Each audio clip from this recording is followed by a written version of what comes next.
Hello, brothers and sisters. Welcome back again sa ating sharing for bread of God. In the name of the Father, and to the Son, and to the Holy Spirit. Amen.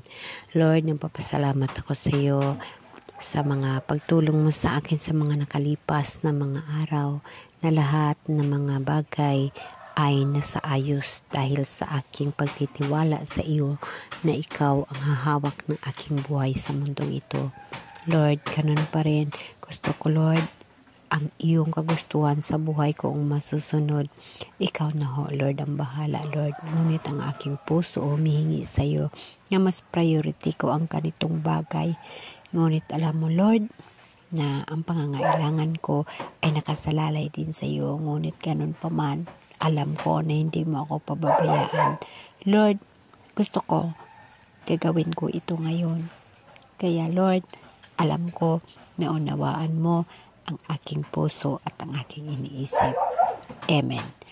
Okay, brothers and sisters, welcome back again sa ating sharing for bread of God. Alam nyo ba na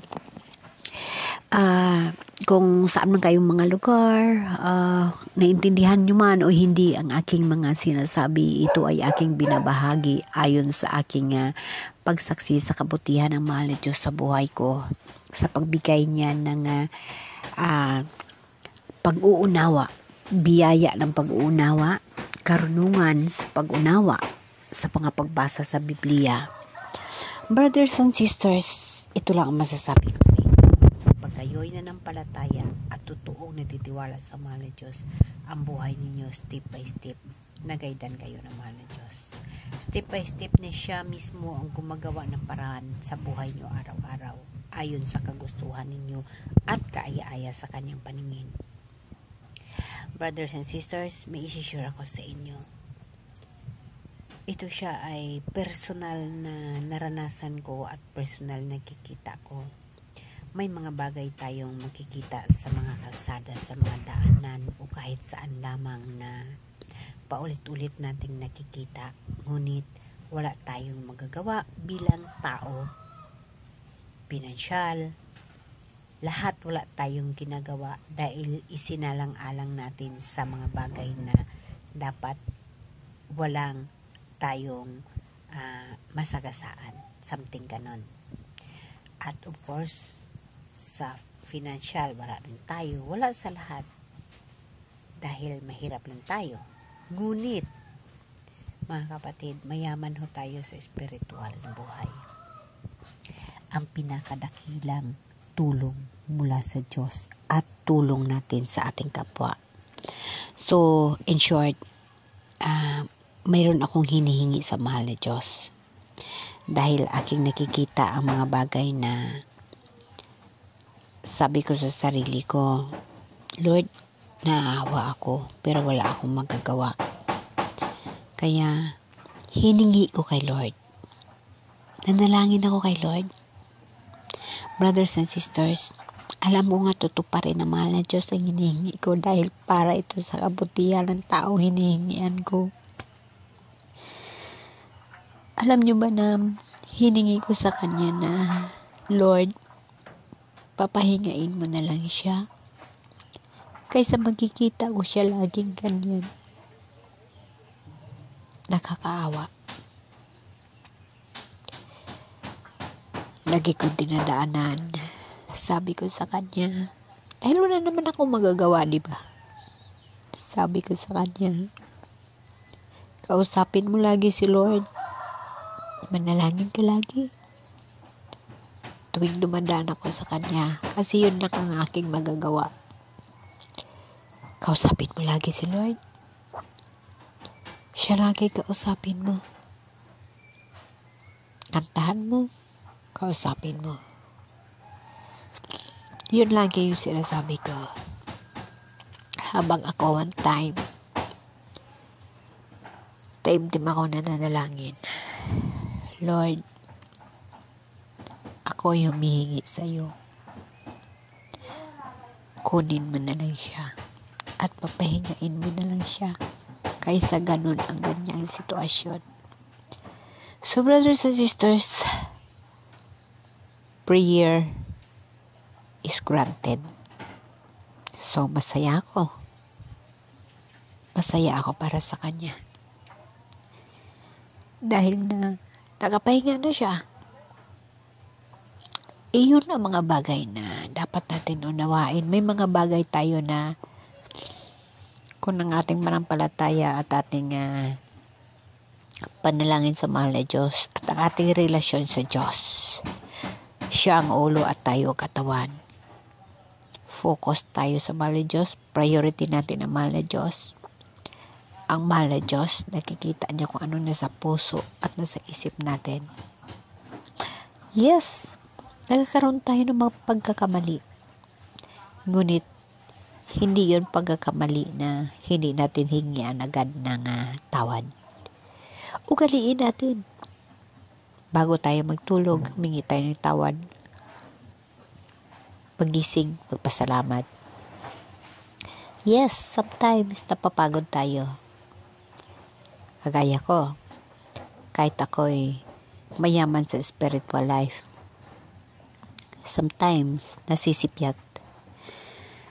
Bago magtulog, mag-sign of cross na lang, mag-thanks God. Hindi, ang pag-uusap po sa kanya, feeling pagod na pagod. Ngunit, gumigising ako at mananalangin uli.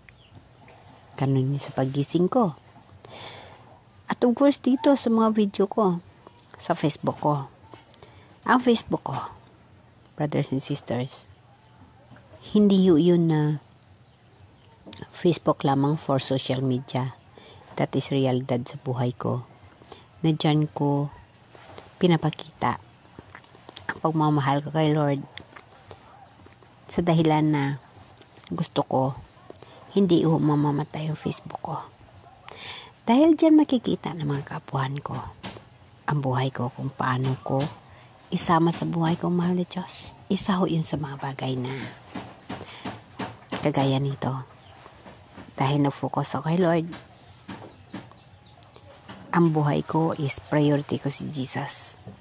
Ang lahat ng mga bagay sa buhay ko ay hiningian ko sa Kanya ng gabay, araw-araw, step by step. Kaya siyang bahala sa buhay ko. Kaya masayang-masaya ako. So, ganun sa pinangarap ko, or hiningi ko, or tinalangin ko. So, prayer is granted. So, masaya na ho ako. Masaya ho ako na nakapahinga na ho siya.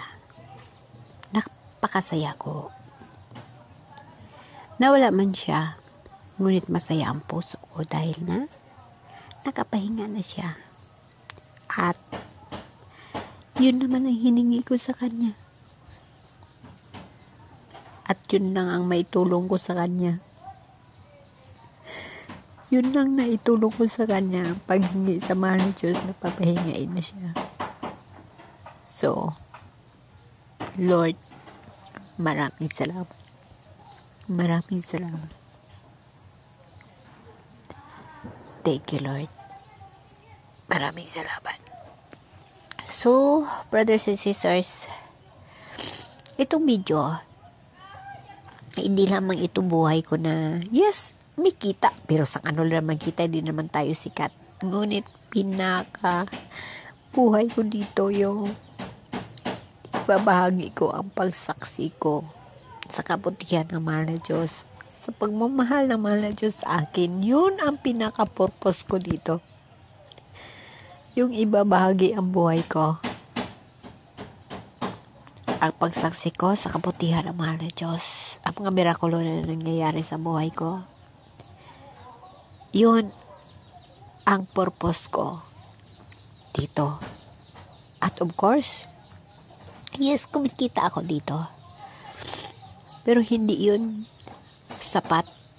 Dahil alam ko, mas sapat ang binibigay ng mahal na Diyos sa akin.